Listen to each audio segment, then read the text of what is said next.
Okay, and in which war did you serve? Well, I served from 61 to 94, so I was in the Vietnam era and also during Desert Storm. And what was your branch of service? Air Force. And I spent a little time in the Navy as well. And what was the highest rank achieved? Lieutenant Colonel. And what general locations did you serve? Generally in the U.S., Connecticut mostly. Although we did deploy with our unit to Germany, England, ferrying aircraft back from Europe, and we also did deployments in various states in the U.S. and also Hawaii, mostly U.S. based. Were you drafted or did you choose to enlist? I signed up as a junior in high school at 17 years old. My father was a unit commander at the Connecticut Air National Guard. He was lieutenant colonel at the time, and with my last name of Hoar, and he was a large man for being a pilot himself, and he used to call himself the biggest whore in Connecticut. And he was large enough to be that. And he suggested that I join the Guard. Now, since I was 6 years old, I always wanted to be a pilot. So it was kind of an easy transition watching my father fly and join the Guard in 1961. And from there, I was at high school in Simsbury. And then I went away to basic training between my junior and senior year in high school. Lackland Air Force Base with the lizards and the burrs. And it was not necessarily a pleasant time, but they got me in shape. And I, being a young, I was an athlete at the time, playing football and basketball. It really got me in shape, so that when I came back to high school, I was in good shape for football season. And so it turned out to be a good experience, being the best shape I had ever been in. So that was my start, joining the Guard at that particular time. So can you tell me about your first couple days of service? How did it feel? Was it different? Or? Well, it's interesting being in the reserves, being in the Air Guard. You're put into, and prior to basic training, you're put into a student flight, and they begin to teach you rudimentary skills, formations and marching, and they don't give you uniforms because you haven't gone through basic training yet, and you're not awarded your first stripes until after you complete basic. But at least they have today. They have some sort of a uniform so that you can begin to get ready for basic training. My first days, I was an aircraft mechanic. That's the slot I was going into. So I would work on drill weekends, which are once a month in the Guard, and work in the mechanics area and get to know a little bit about what being an aircraft mechanic is. And they gave me lessons to learn. So it's basically on-the-job training. So that by the time I got to basic in the summer, I had some awareness of military protocol and a little bit about what to expect. So it was just basically getting to know your mates, whoever you were going to work with, when you came back from basic training. And so you would have an idea of what your job was. And so maintenance and being an aircraft mechanic, that was my early experience. So you felt pretty acclimated by the time you had gone to basic training? Yes. Well, and I had been actually as a 16-year-old when the unit deployed to Otis Air Force Base to practice with the F-102s and the F-100s there. I, at 16, signed on as what they called a blanket corporal. And I would help out, earn money, mostly through tips for the pilot's barracks. And so, and I would, and then later on, even, I guess that was after basic training, when I actually would work in the kitchen up there during deployments. But so, as a blanket corporal, I got to know the pilots and I got to know the military a little bit. And then, so signing up was easy because I had acclimation at that time. So you're training in boot camp or basic training. Could you tell me a little bit more about that? What type of, were there certain weapons that you had to operate? Were there marching? What kind of things did you do in basic training? Well, it was basically 8 weeks at Lackland, and military drills and marching and no sleep and marching and exercise and weapons training in the 45 and the no, it wasn't the 45. It was the 38 in the Air Force, and the M1, and how to handle and go to the range, and do your practice shooting at that time. So I did get marksman in both the 38 and the M1, but mostly it was and then classes. So it was half day exercise and half day classes, which is a traditional military model, and then the just trying to acclimate you to the military, put a little pressure on you. The DI we had was a very interesting guy, and very much looked the part, and he was quite strict, and we did what he asked us to do. It was I learned how to sleep standing up and lying on the floor, because once you made your bunk, you didn't dare go on it because somebody was going to come by and inspect. And if you weren't in it, it was supposed to be bounce the quarter off, and that was the objective. So and all of your clothing in a proper folded manner and that sort of thing. So it was a good discipline kind of thing for people who hadn't been, given that opportunity in their earlier lives to come to a boot camp and say, this is different, and you're going to follow orders, and you may not like them, but you're going to do them anyway.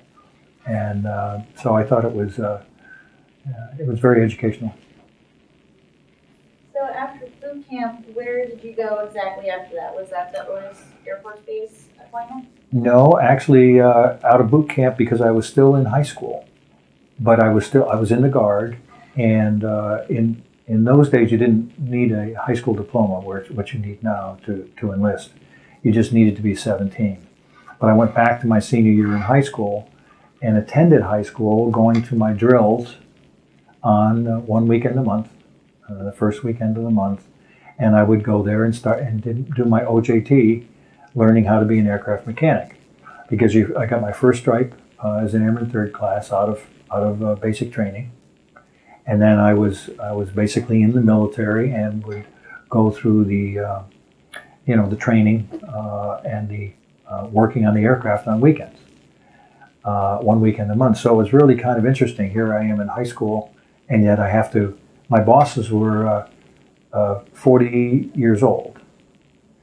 First time I was really having work experience with people in their 40s, and here I am, 17 years old, besides your parents.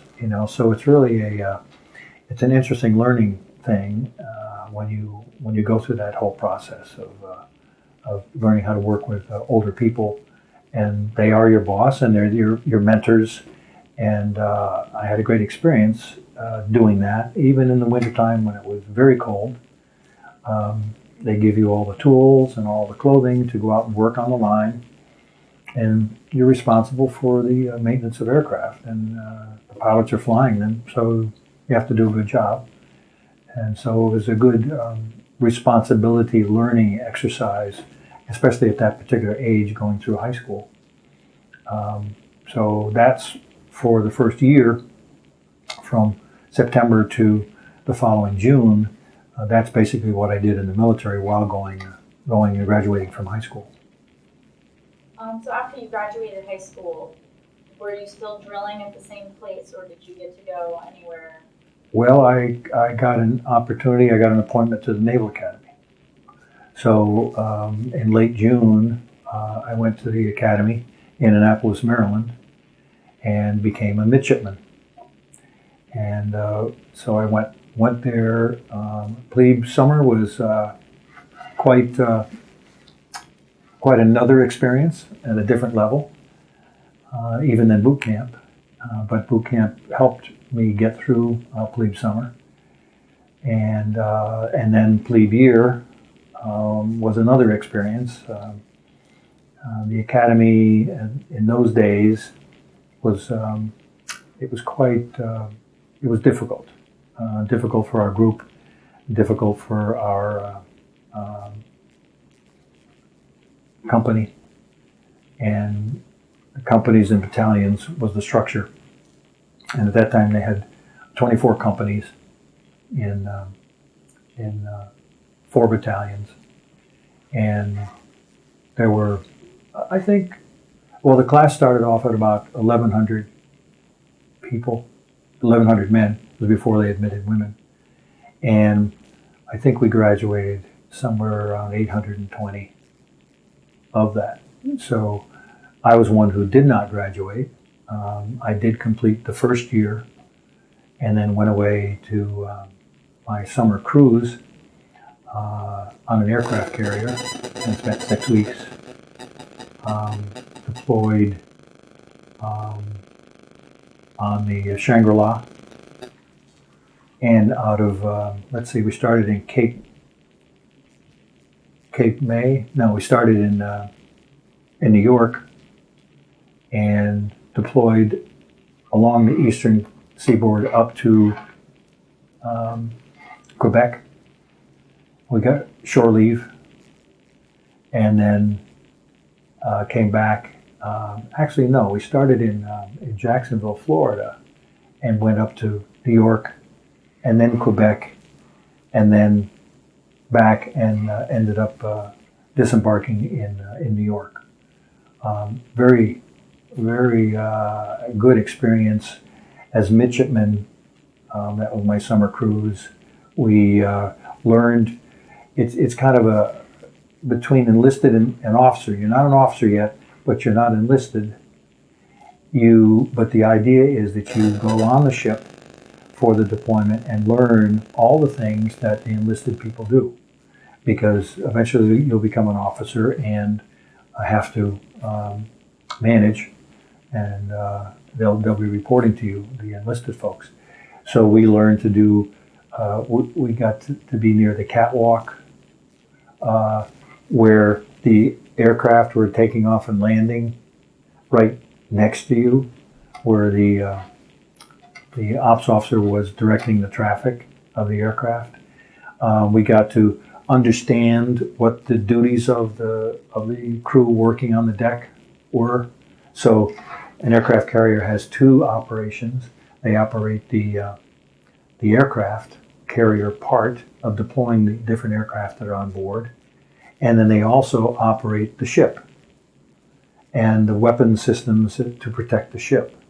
So we got an opportunity to see both the what was going on down below, and as the decks would go up and down, and the maintenance of the aircraft, and bring the aircraft up to the deck, and then the fighter operations off the deck, and then just basically how the whole system worked from the engineering side, because you might well be an engineer out of the academy, or you might be a navigator, or you might be a pilot, or all those things, all those different tasks.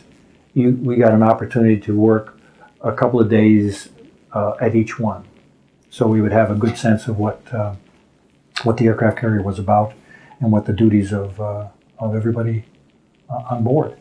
So really, the part of the problem was sleeping, and we were right there, and they were night ops, and you would hear them because they weren't 20 feet away from you and taking off and landing. So during night ops, it was not pleasant to sleep, but we still got to eat in the officers' mess, and the food's good in the Navy, and so it was a good experience. And I forget how many were with me. Maybe there may have been as many as 30 or 40 of us who had selected to be on the aircraft carrier during that particular period. And so it was good, and you're working with your guys you had been with, some of them in plebe year, so we got to know them pretty well. So it was a very good experience. We also during that summer went away and learned to be Marines for 3 weeks down in Virginia Beach, and we basically had to do assaults, amphibious assaults. So we got to work on and operate off of a ship onto an LST,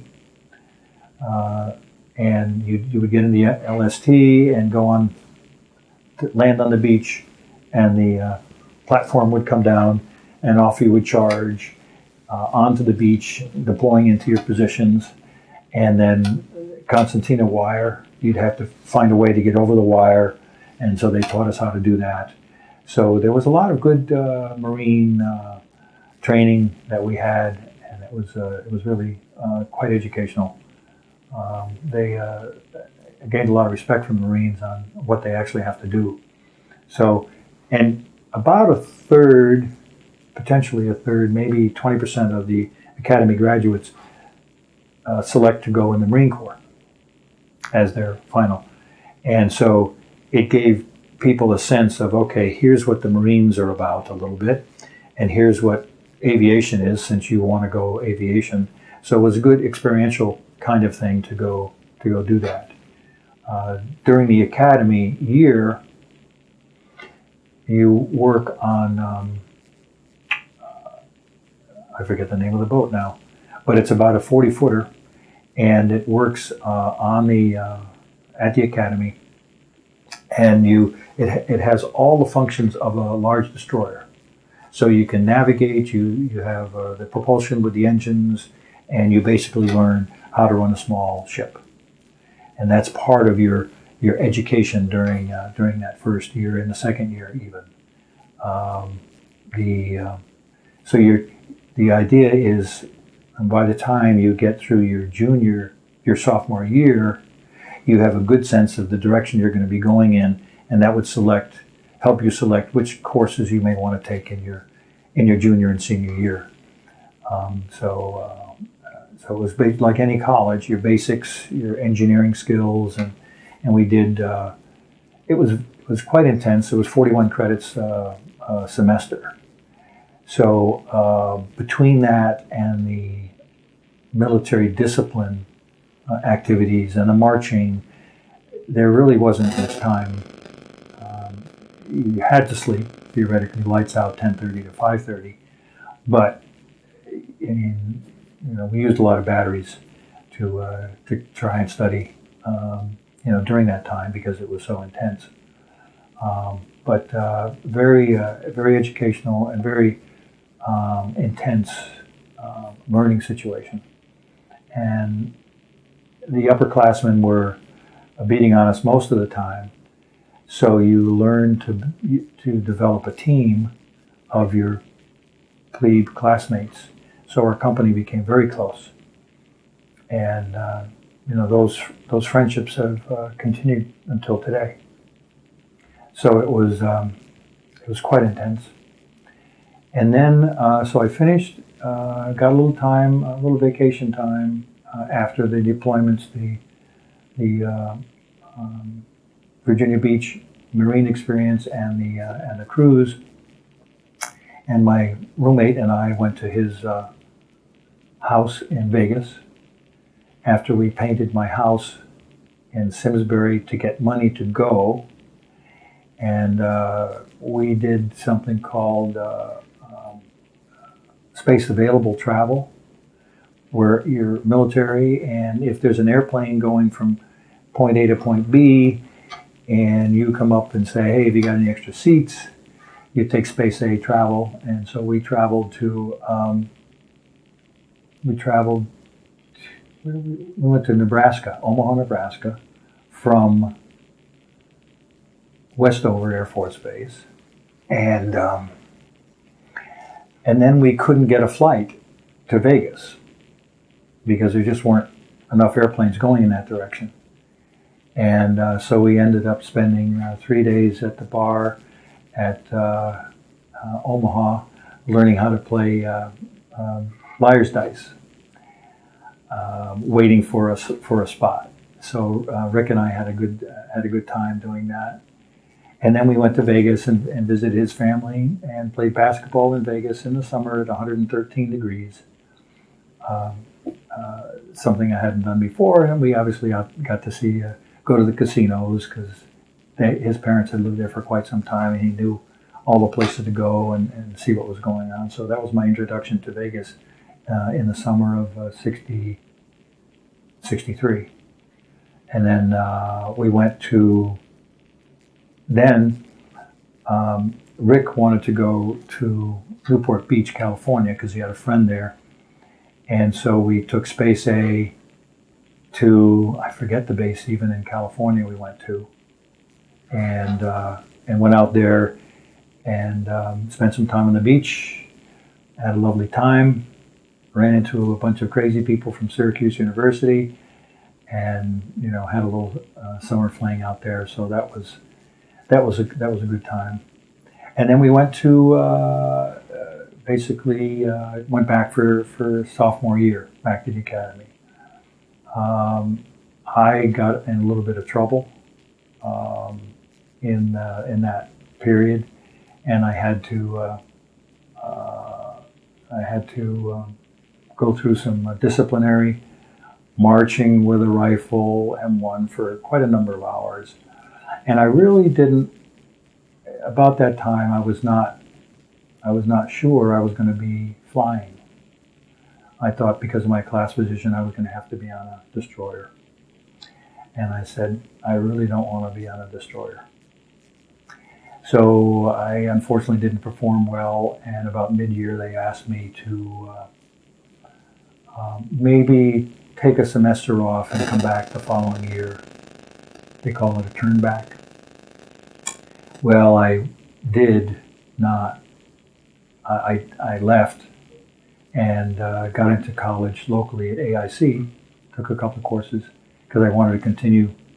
And in the military, when you leave the academy, you go to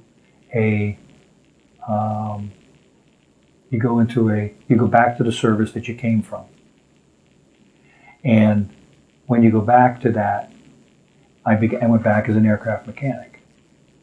And then I met a lady and decided not to go back to the academy.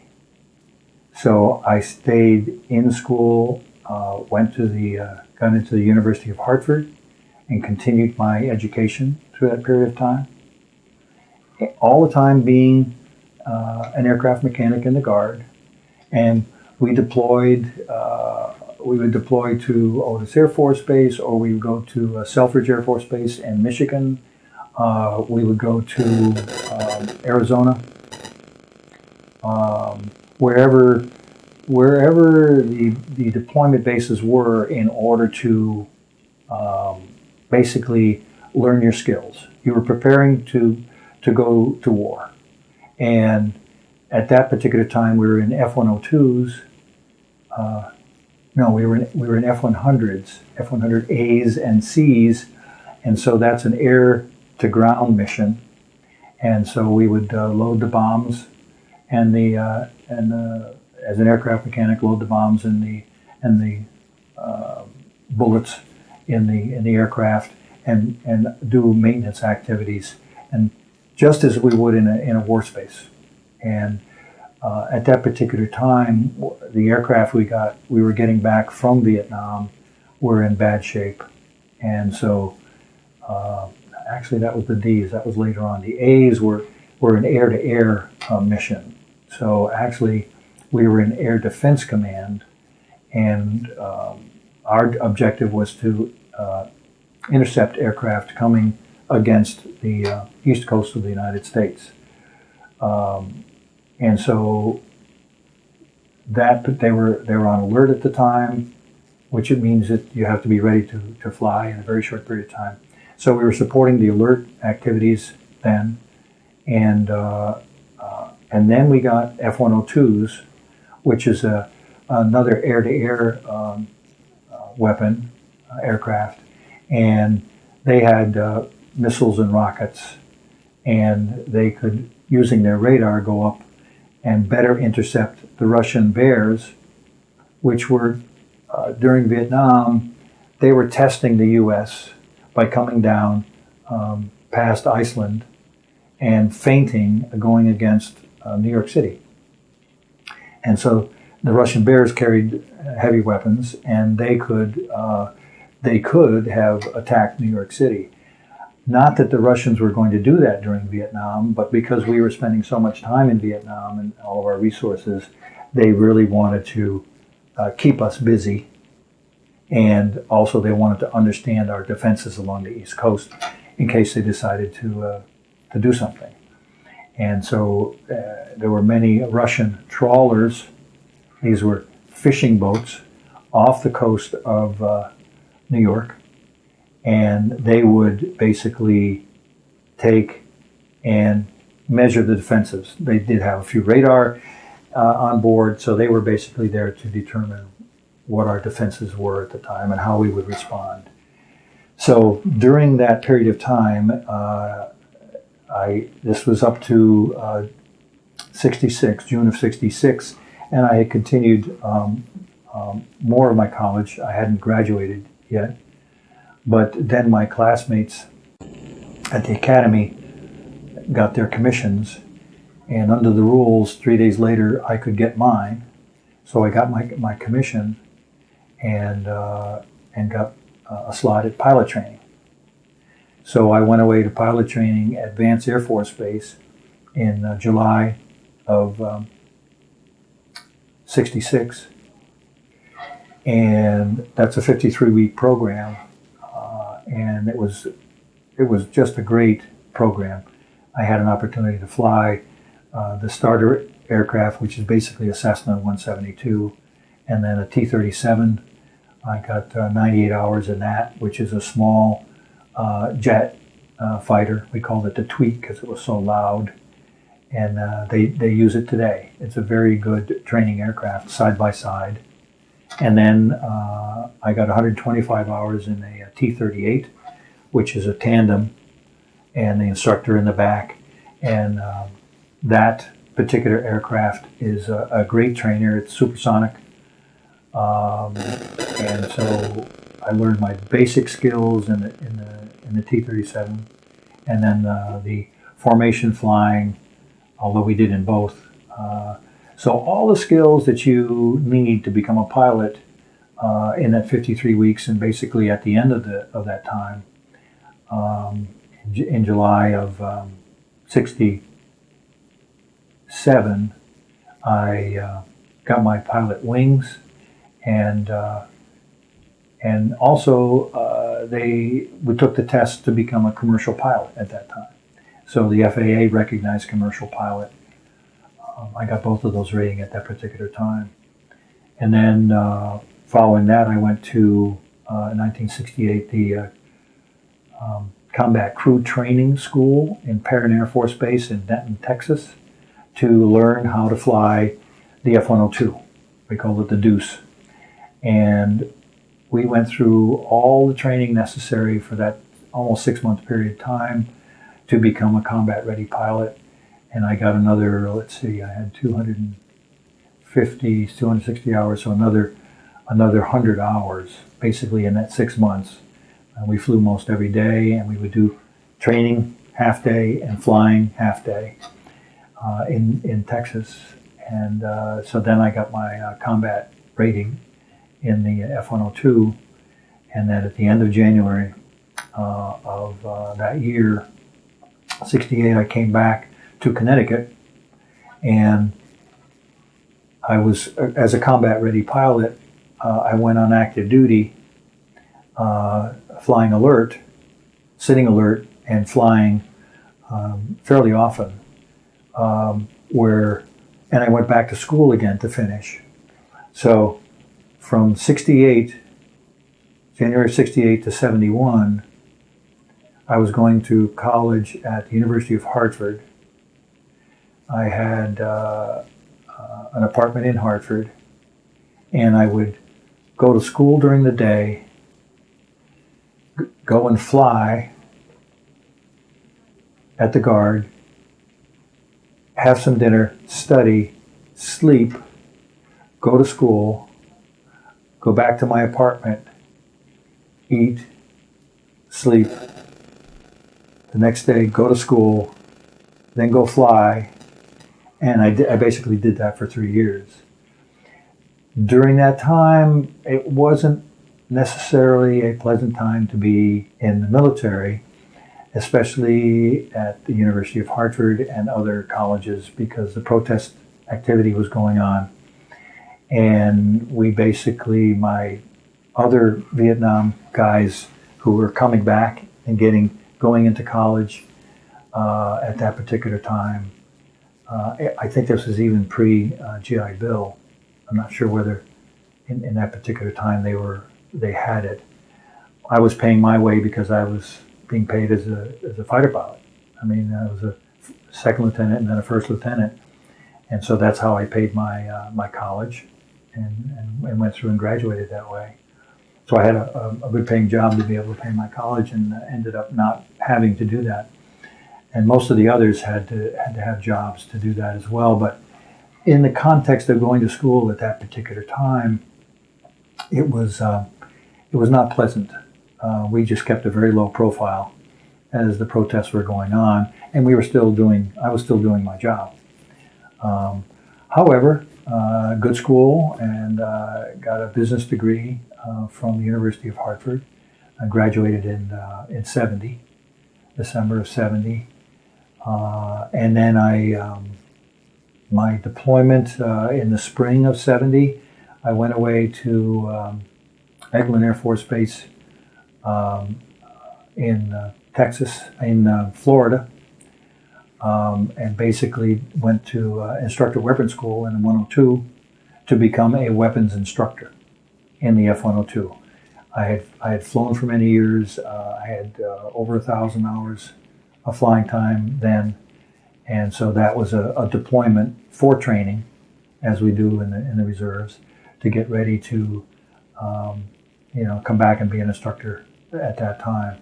Now that was kind of in the height of Vietnam, but President Johnson at the time did not deploy many guardsmen. Only 35,000 served in Vietnam, and I believe only 2 units of F-102s, active duty units, deployed there.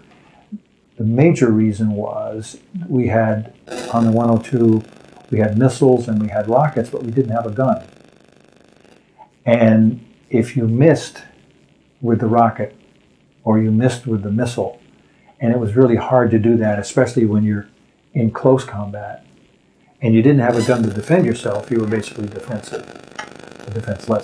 So the idea was the 102s they did high cap, high altitude patrol to be able to shoot long range against MiGs at that particular time. But they only deployed 2 units. No guard units were deployed. So basically during that time, from 68 to 71, our job primarily was to defend against the bears on the East Coast.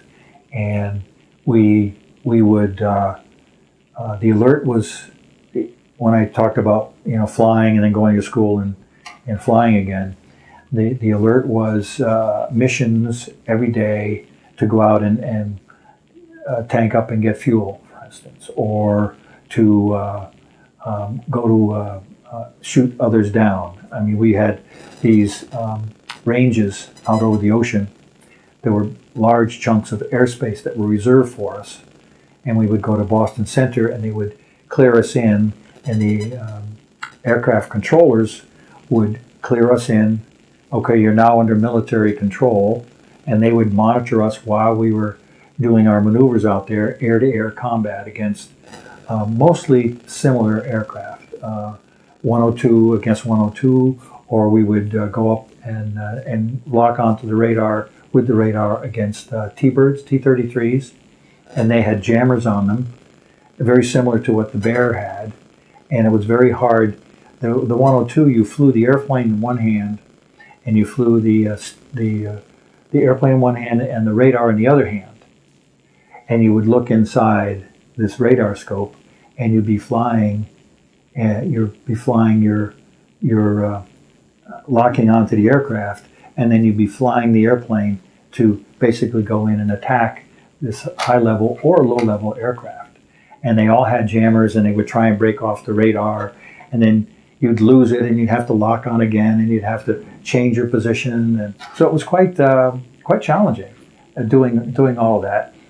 And sometimes 2 o'clock in the morning, we would I'd have to sleep with they called it a poopy suit, which was basically a dry suit.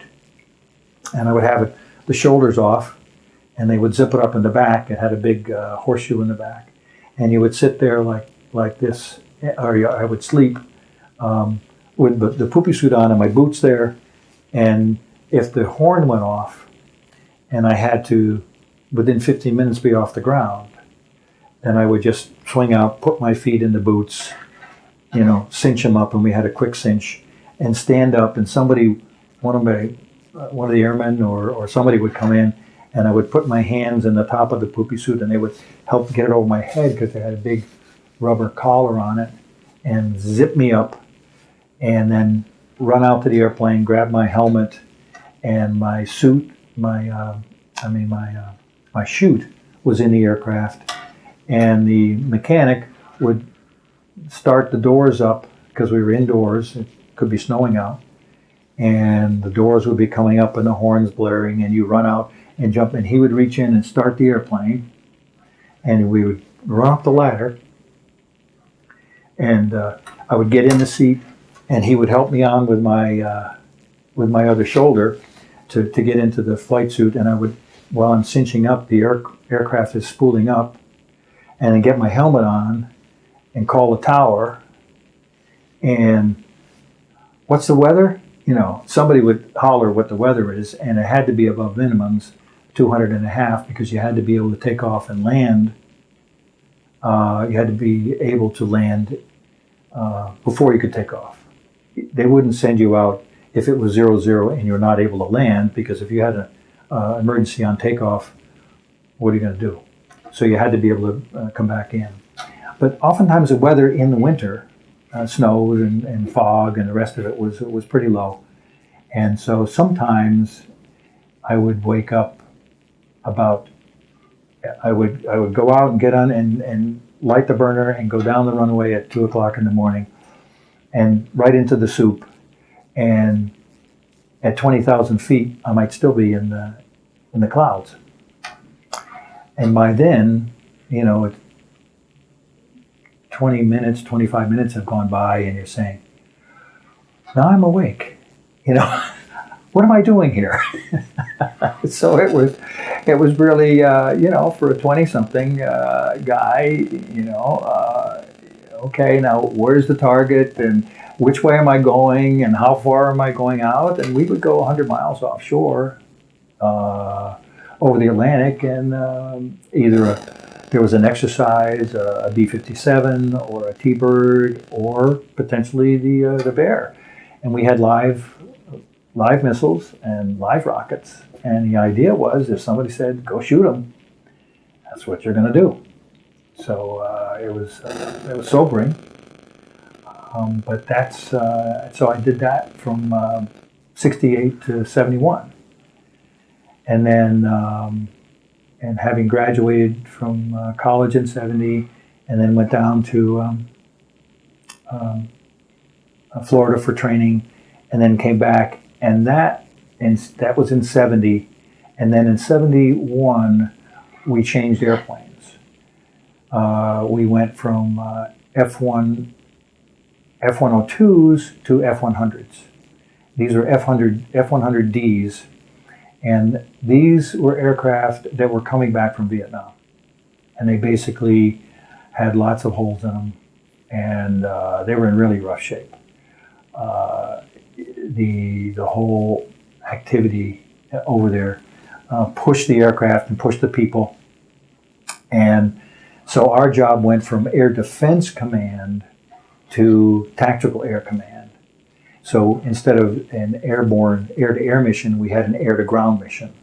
And so we had bombs to drop, and we had guns to shoot, 20-millimeter guns, and 500-pound bombs to basically learn how to use in these new aircraft.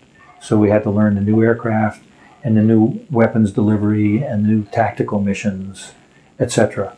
So I did that as a part-timer in the Guard, because I had come off active duty then. So I would do in the Guard, part-time means 1 weekend a month, and normally 2 weeks summer training. But oftentimes our training wasn't in the summer, because we would get deployments to go to Germany or wherever we would deploy.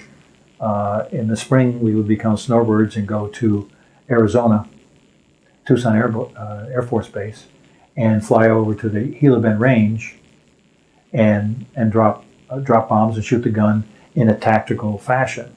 So we learned not high altitude as we were doing in the Deuces, but how to fly at 100 feet and 300 miles an hour across the desert to stay below the radar. And in the spring, it's beautiful.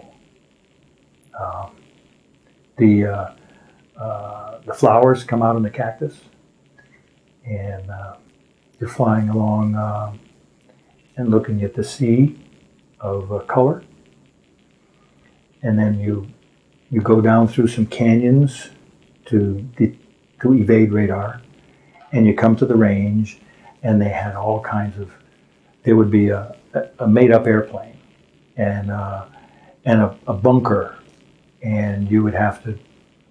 Now we practiced not with the 500-pounders all the time, because that would be very expensive, but we practiced with a little BDU, a 25-pound BDU, and its performance was the same as a 500-pound bomb, so that the tactic that you went through would be the same. And if you came in, here was the target, and you were coming in through this valley, and you would be at 100 feet, because all of the enemy anti-aircraft would be around it, and you would pull up and pull towards the target, depending upon how high, if you did a low altitude run, or if you did a high altitude run, and point at the target and release the bombs, and then pull off before you would enter the frag pattern, so it wouldn't tear up your airplane. You didn't want to bomb yourself, and then pull away to get out of the enemy fire. Well, they had people there at the range who were on radar targeting you, and they had gun radar. They weren't shooting bullets, obviously, but they would tell you whether you died or not. And so it was very realistic training, and you've learned how to jink, and then they had another range where they had a 10 by 10 square target, and the bullets back in the old days, the bullets they had colors on them, blue, red, green, for your particular aircraft. And so if you had all reds, and you would take your 20-millimeter cannon, and you would, at about 2,000 feet, at 300 miles an hour, you would still pull up and shoot it, but it's usually a shallower.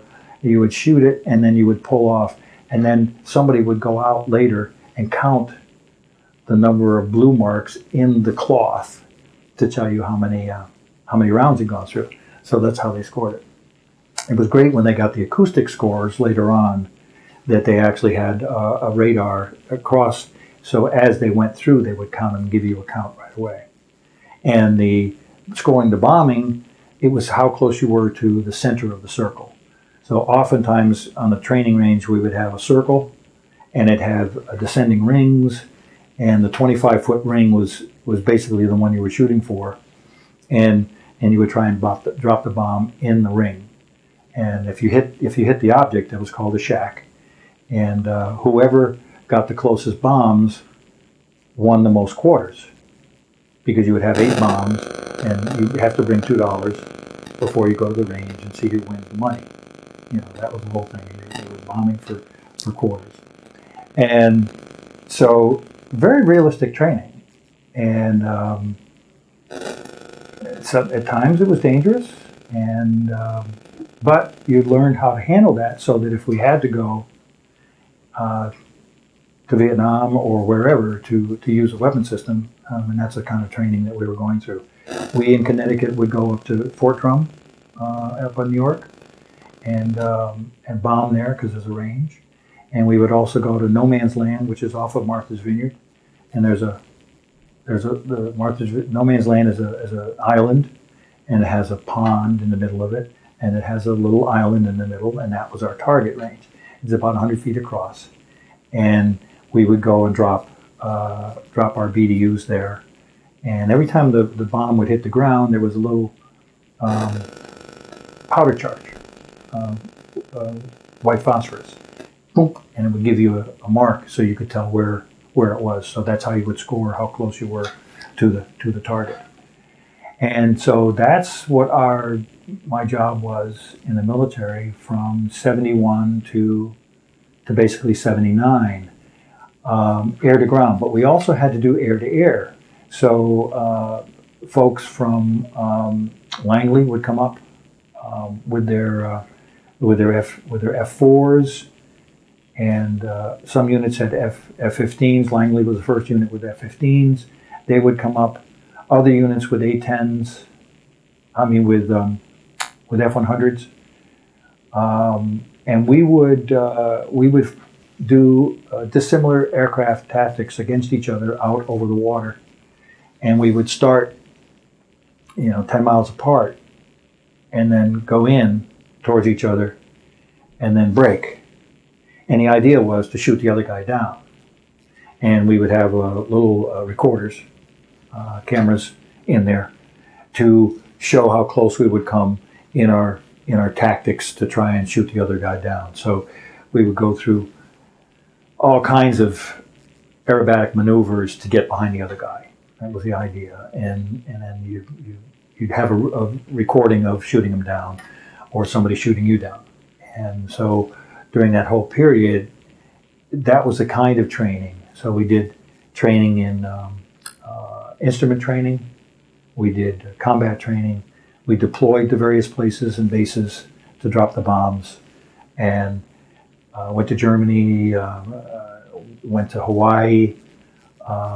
The Army on the Big Island was doing a huge exercise out there with tanks and other weapons, and we were to be close air support to them. And I did that both in the... No, I didn't do that in the F-100. I did that in the A-10, which was our other aircraft in 79. We changed aircraft from F-100s to A-10s. The Guard at that, the regulars at that particular time had 5 squadrons of gray A-10s. The gray A-10 is really an air-to-air color, so that when you see it, you don't see it as well because of its coloring. But more and more, the A-10 was being used as air-to-ground. So they changed the color scheme to green. Greens and brown splotches, very similar to the BDUs that we wear today. And so we got the first green airplanes in the Air Guard. Connecticut Flying Yankees got the first green. And I flew an airplane with 9 hours on it.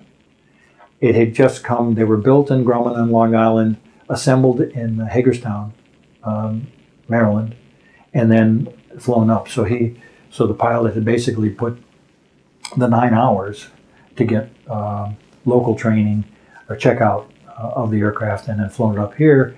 And one day I came in after we got the A-10s, and we had gone through training. We had gone through local training, but the local training, when I flew that airplane, I had checked out in the A-10. But the way you check out in the A-10 is not so much like the F-100 where there are two-seaters. You had the F version, which is somebody in the front and somebody in the back in a tandem. And so you would go up and do all the maneuvers before you would be cleared to fly solo in an F-100D, which only had one seat. But because I had F-102 training and I was combat ready in the F-100 as a single seat, because the F-102A just had one seat and the F-100 the D had one seat, and I had that training, I was able to check out locally instead of going away to school, which oftentimes is what they do. So I went from, that training helped out because I'd flown two single-seat airplanes, two single-seat fighters, and now I had a single-seat A-10, and there were no two-seaters. So your first flight in the airplane was by yourself. But, I mean, we went through training, we had simulators on the ground, and we went through that training so that by the time we got there, we knew the aircraft systems. We had gone through emergency training in the airplane, and basically we knew how to fly the airplane.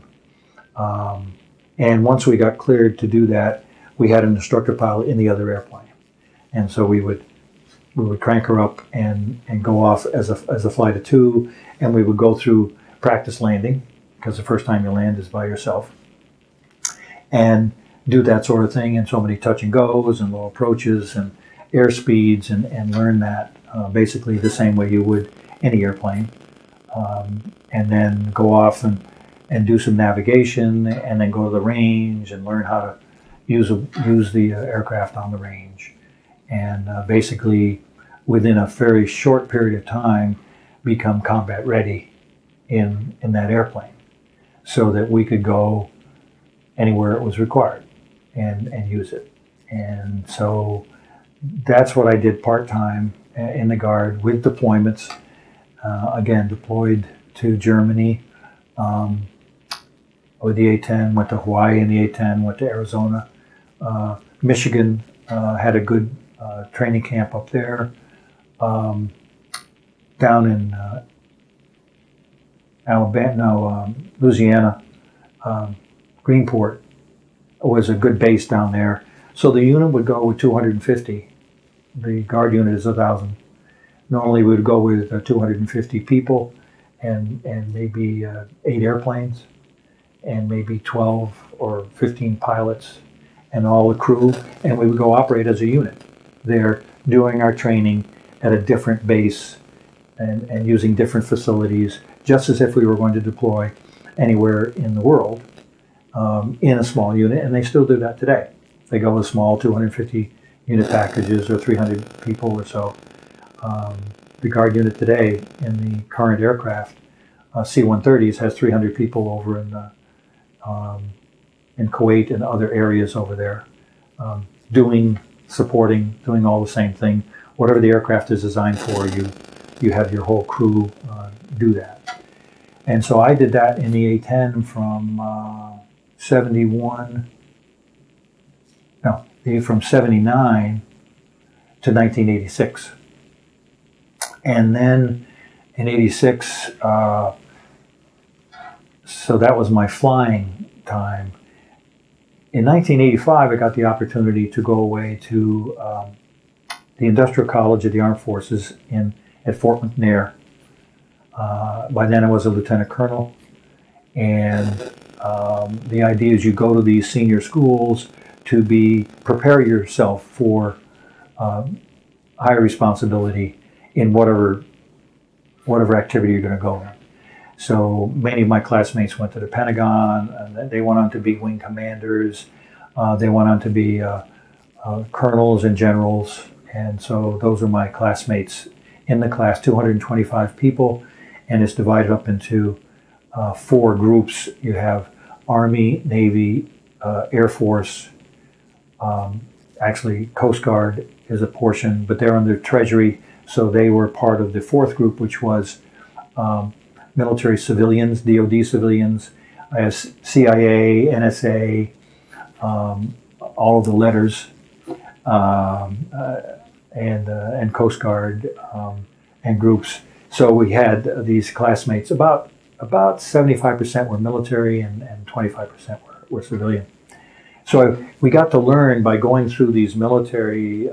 We were taking political classes. We were taking about logistics. As a warfighter, you're focused on tactics and you're deploying weapons at basically the squadron and the wing level. When you go to higher rank, you have to step back and think about, okay, what's the big picture? How do I get food for my troops? Where do I get parts for my airplanes? What command do I have to talk to about our next mission? And as you go up in the military, you have broader and broader responsibility, and so you have to learn how to communicate with other services and other departments in the DoD, etc. So it was great training for that, and it started in the 50s with Eisenhower. After World War II, he said, not enough combat people know how to conduct a war. My biggest problems weren't conducting the war. My biggest problems were just getting people and machines and food and fuel to the right places so we can conduct it. I mean, running out of fuel was a big deal to Patton when he couldn't get enough fuel to go to the Battle of the Bulge, and how do you take care of those problems? So they established these colleges, especially the Industrial College, for specifically logistics, and so we even had some civilians from United Technologies and GE. We had a couple of Lockheed Martin people in the class, so that they could help us understand. And at that particular time, I actually was working at Hamilton Standard because I spent 23 years working there part-time, full-time, and working in the Guard part-time. So up at Bradley, I had this dual, I was both building parts for military airplanes and then using some of those same parts with the A-10 experience. And so there was a cross between the civilian support and the military use of weapon systems. So it was really great, and my bosses really appreciated my service and helped me. And UTC being a big military supplier, I got the time off to go on deployments. They didn't take away my vacation time by doing that. We actually got 30 days military leave, and as well, didn't impact my vacation time. And when I had to go fly, leave the office a little early on Wednesdays, because as a pilot, it isn't just enough to fly once a month. So I flew every Wednesday night and every Saturday for 3 years. During that particular time, actually it was actually longer than that, because I was in the unit, and I started in '76, so it was 10 years. I started in '76 with UTC, and then came off flying status in 1986. So I flew the A-10, and I took F-102, F-100, and A-10 aircraft, approximately 3,000 hours. I have some civilian hours as well, and some C-54 time, and some T-Bird time, T-33 time, but basically 3,000 hours of flying time. And over that period of flying from 1966 to 66 to 86. So I'm pretty lucky, and in that time I was ready, but nobody shot at me, so I feel blessed in that context that I didn't have to. But as a young buck, I said, well, why can't we go? We're ready.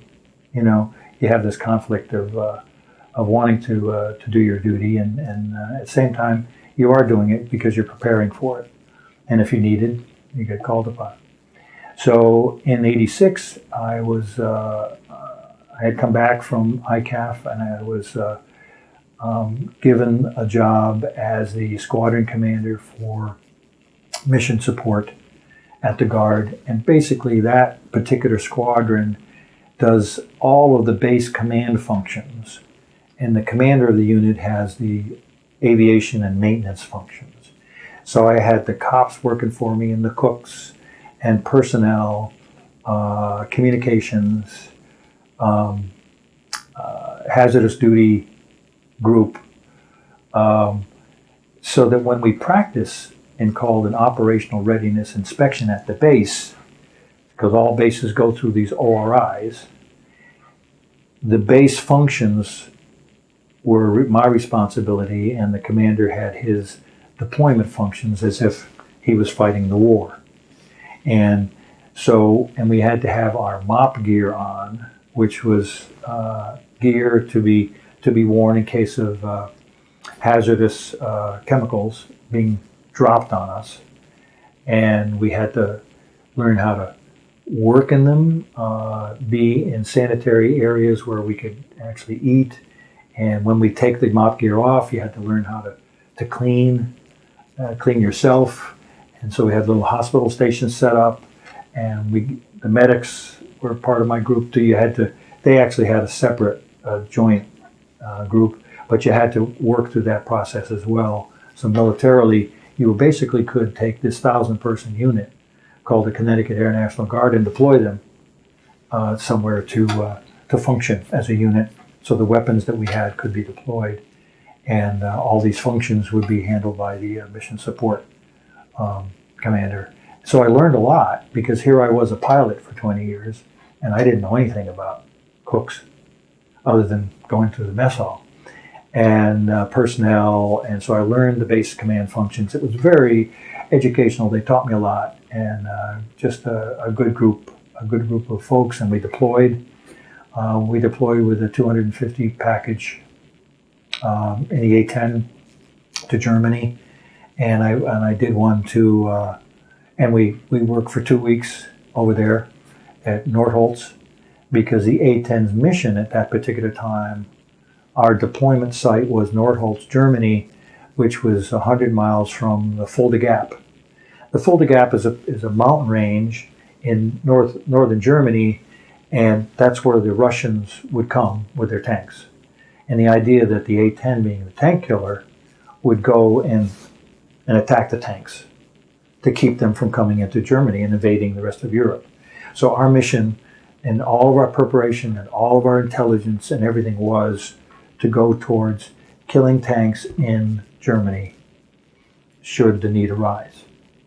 And we deployed there on numerous occasions. About every other year, we would take 250 people and 8 or 10 airplanes and 15 pilots and go up and practice. And actually, after 2 weeks, you got pretty good. The weather over there is not good, Germany, especially in the winter, and working in the fog, and you've got 104s that the Germans had and F4s, and you would be working with the French, with the Rafale aircraft, and the Brits would have their aircraft as well, and you'd have high-level support, and you'd be working with AWACS people, again, the radar control folks. So you would do these combat missions twice a day. Launch in the morning, debrief, launch in the afternoon, come back in, refuel, and then go off and do it again. So you got pretty good at these deployments that we went on. And that's how the Guard and the reserves and actually the active forces practice, because we would practice with active forces. We would have our package on one side of the field, and they would have their package on the other side of the field, staying in the same dorms, or the barracks, not the dorms, eating in the same chow halls. So we would support, for instance, we would bring our cooks, and we would take care of 500 people. And we would check into the barracks 500 people. So we would perform the functions, whether the unit we were working with was reserves, or whether it was Air Force active duty, or Air National Guard, or Navy guys, if we were flying dissimilar. So okay, guard unit, you take care of that function, and we don't have to have the same function being supplied by the others. So the whole idea of working the services together so that they can work in joint operations was the way we practiced. And that's the way it happened in 1991 when we had the first Desert Storm. Units were deployed. Okay, we need your cooks at this base. We need your pilots and your aircraft at that base. And we need, sometimes they would work together and sometimes they wouldn't work together. We tried to unit cohesion, but because you'd work together, but oftentimes you were working with conglomerations of reserves and active and guard and different services. And the commanding two-star mostly was an active duty guy, but the number 2 guy was a guardsman or a reservist, maybe the 1-star. And so chains of command, and they would rotate, and eventually 2-star reserve and guard guys got the job, so that you would have this mix of people on how they worked together. And so we were training all the time in that context, how to actually deploy and go to war. In about that time in 1991, my unit, my hazmat guys, the chemical warfare guys, were one of the best in anywhere, active, reserve, or guard. These guys had worked for 20 years in this business, and we had senior master sergeants that with tons of experience. The active forces, people go for 4 or 6 years and leave the service. And so they don't have the experience that the Guard does. Our average experience in the Guard is 10 years. Aircraft mechanic and every other function, because people stay in the community. Most people re-enlist. And when they come from the active force, they have maybe 6 or 7 or 8 years or 10 years. And they say, let me stay for the other 10 years.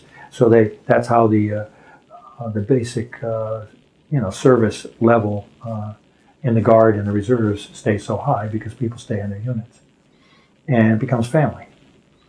And some of the best fun we've had is working with others, and some of the not so fun times. I had a deployment of 250 to go to Georgia, and we were at a base that was going to be attacked. We didn't have aircraft, and it was an ORI function. We had to live in what basically were tubes, and they had bunks the length of the tubes, and everybody, men and women, lived in these tubes in a hazmat situation. And we would have the chow hall protected, and so you would have to go from your duty station and a command post where we were operating. And we didn't have the commander there directing traffic. We had the inspectors directing traffic. And they kept giving us problems for our mission support group. So we had gone there. We had another unit, a reserve unit, and I was a senior guy at the time, so I had, I think the total was 250 people. And we had to live in the barracks, and we had to feed everybody, and we had to live in this combat situation where everybody had MOP gear on, and fighting the war to protect. People had to go out and fix the runway after a bombing attack. And it was all done by radio and communications within the command post. So it really was a command post function that we were doing. And it really wasn't one of the fun things, because the inspectors are there giving you problems. But we learned a lot from it. How to manage conflict among people, conflict among different groups, how to live in this tube and sleep when you could, how men and women live in very close proximity. Hygiene becomes an issue. And I was, okay, well, Colonel, how are you going to take that? How are you going to handle this sort of thing? So you have to set up the rules and the process and the timing and hygiene and food and housing become major issues that you have to resolve. But then you also have to solve the military problem as well. So it was a very good learning experience that I had down there with my gang, and so that was good. So I had these deployments, and I learned a lot, and it was just a wonderful command experience to do that. So I'm grateful for that opportunity. I did my in 1991, my civilian job had an opportunity for me to move to St. Louis to be a program manager out there. And I had at that time 30 years in the military. The ability to get promoted to colonel was not necessarily going to happen because it was in the 90s. And under Clinton, there was a great reduction in force. I mean, the number of people in the military and the number of positions were being limited. So the opportunity to be promoted was going to be tough. But I did get so I took the job in St. Louis and retired from the Guard at that particular time in '91. I stayed in the reserves to complete my 28 years of commissioned service, and stayed in the reserves. Tried to find a job out there in St. Louis, but there really weren't many that I could get promoted to colonel. And I had my kids out there. They were in high school at the time, and I kind of said, well, look, between the job and the kids, and I've done enough military. It's time to retire anyway. And so I spent my time working on establishing a lacrosse team for Ladue High School in St. Louis with the boys. And my wife and I did that and had a great time in St. Louis for 4 years. I did continue my military association for that 3 years in the reserves, but there wasn't really an official job. But I did, through all of my A-10 time and military, establish a relationship with the Senior Army Aviation Helicopter Association out there.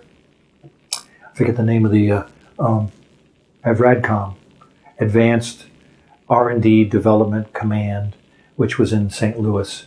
And through my civilian, my military experience and my civilian requirements, I work with them as a customer, and I work with McDonnell Douglas. And because of both my Hamilton time on parts and my military time, my boss said you can interface with the customer in St. Louis, and that they were making F-18s, F-15s, T-45s, and AV-8s, the Harrier. Well, Hamilton Standard had parts on all those airplanes.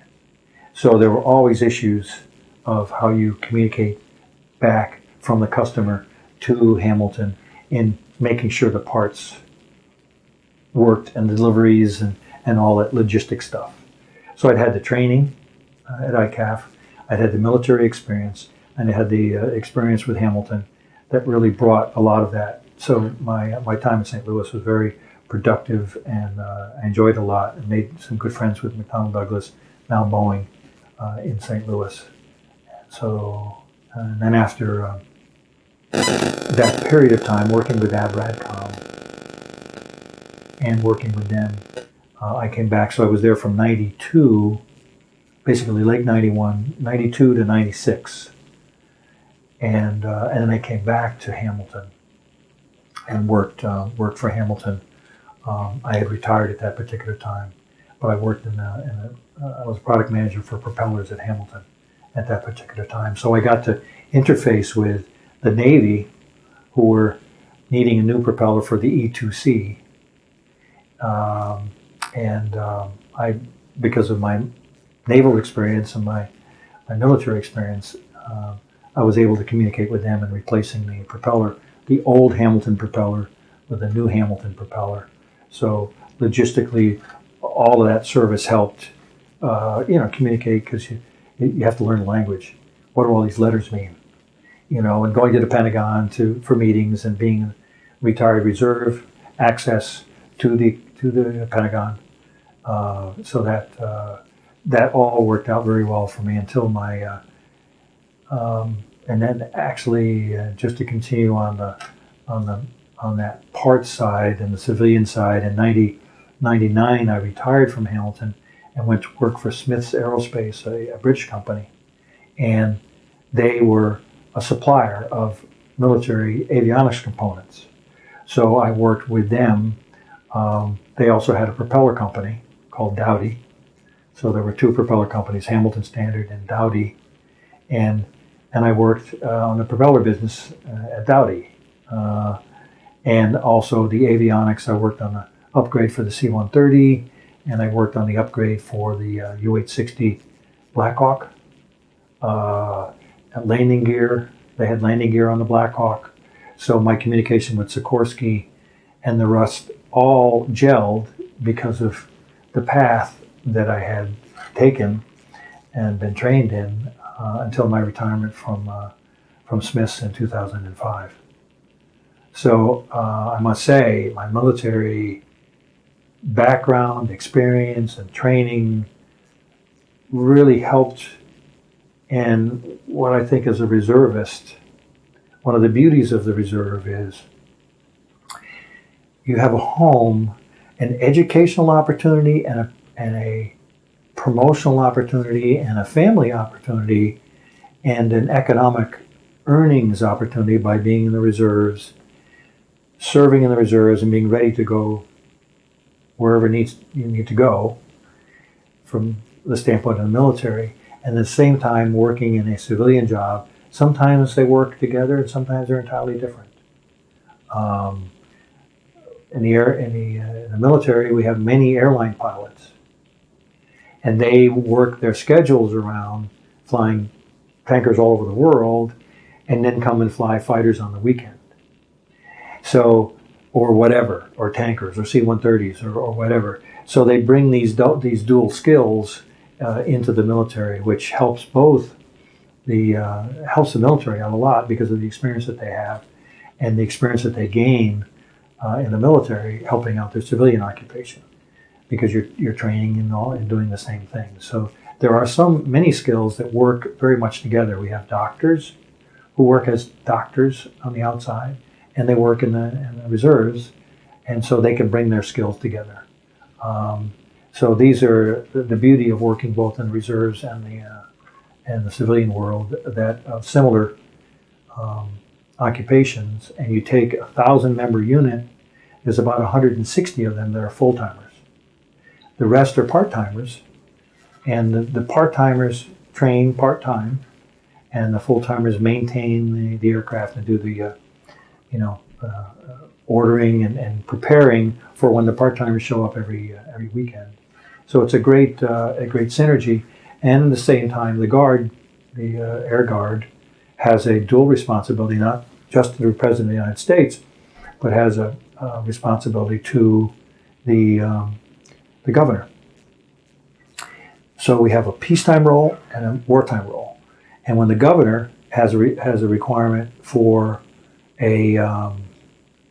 say there's a hurricane, and you need disaster relief, and you need the Guard to go help clean up or maintain control.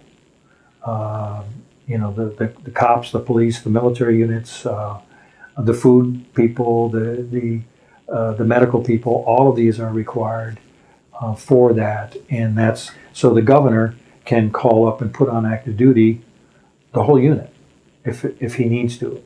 He normally won't need the aircraft weapons delivery, but if he has the Guard unit with helicopters, as we do in this state, then they can provide disaster relief and communication and that sort of thing. So the units themselves are dual responsibility and dual funding. And basically, I'm not sure what the percentage is, but it's pretty high. That's military. I believe it's maybe a 90-10 split, 90% from the military, from the feds, and then 10% from the state. to support up the operational requirements for the guard units. But you still have to meet the requirements of the feds in terms of deployment. And when they need somebody to go to Iraq or Afghanistan or wherever, they give a tasking order and they put it out to the guard units, and the guard bureau determines which unit can do it and who's been first and how many times have they been, and the whole rotation issue. And so the guard has many of the same issues as the regulars do in terms of time served abroad. It's hard on families to do that, and to go away for 6 months for anybody, or for a year, or even 2 years. And how do you support the families? And so the guard units have to do that through the family resource groups that do that. And it's the same thing on an active duty base. You'd have to have the same type of resources to provide that. So it's a good synergy between the military and the reserves, and they now give us first line equipment, and therefore we're ready to go when required. And they could not have done a Desert Storm without us, nor any time since, without having the Guard and the Reserve prepared to do that. And that follows with all the services, whether it's help with drug addiction from the Coast Guard along the borders, or whether it's naval vessels supporting military operations and working together that way. So that's kind of, in a nutshell, I got talking. Okay, Paul. Well, you've done an amazing job at wrapping up your service. The only thing I'd like to know is that if there's anything else you wanted to add that you've not mentioned yet. Well, I'm not sure how much tape you have for another hour or so, but I really have to close.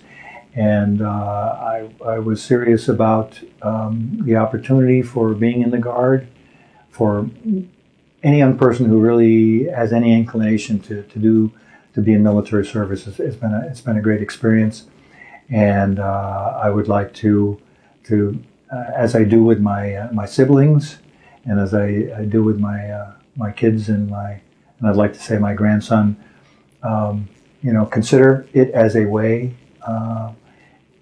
to serve your country, and there's a lot of great people in it, and so in the future, you and others keep the nation strong by serving in this manner and in being citizen soldiers. It's worked well for me. It's been great to me in terms of my occupation and my skills and education and livelihood. So it's a good way to go. So consider the Flying Yankees, when you're looking for a place to go. And this is not a promotional. I'm not being paid for this at all, but I just wanted to share that, and it's been fun doing this. Appreciate it.